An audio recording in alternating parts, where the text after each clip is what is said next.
Imagine a 4-ton elephant balancing on a bicycle built for a toddler. It pedals, wobbles, and falls directly into a massive monkey's net. These lyrics come from Ek Mota Hathi, a traditional Hindi nursery rhyme that has been adapted into one of the most watched videos in the history of children's media. While an adult brain sees this as a series of nonsensical accidents, these sequences perform a specific role for a developing mind. We aren't born with an intuitive grasp of gravity, numerical order, or spatial limits.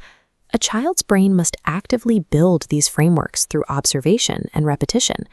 Because you cannot explain abstract logic to a toddler, these rhymes act as a Trojan horse, using memorable, absurd imagery to introduce mathematical and spatial rules. The song begins with a recognizable cultural anchor, an elephant in a typical Indian street. This establishes a real-world baseline before the lyrics pivot into a surreal lesson. This chart reveals the hidden mathematical engine, the N+1 formula. The call idara triggers additive logic, adding one more elephant. Simultaneously, the song introduces restrictive boundaries. As elephants multiply, their space shrinks, from an open rain cloud to a tiny bicycle. By pairing an increasing number of animals with a decreasing volume of space, the song forces a child to process addition against spatial reasoning simultaneously, leading to the final climax of the monkey's net. The rhyme Ubar Punka Chalta Hai uses a similar spatial setup. By pointing to a common ceiling fan, the song immediately defines the concept of upar, or above. The very next line introduces a child sleeping below, or niche. Within 2 lines, the song establishes a vertical binary that maps out the child's immediate physical environment. Once the space is defined, the rhyme follows a strict chain of cause and effect. Sleep leads to hunger, which leads to the acquisition of a peanut. Then, the logic is tested by an anomaly, a peanut without a seed. This defect triggers a specific sequence of consequences, leading the uncle to the city of Kota and culminating in a singing parrot.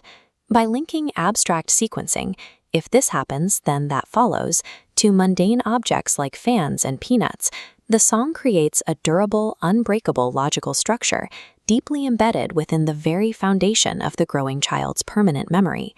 At the end of the transcript, however, the folk tradition stops abruptly and the tone shifts.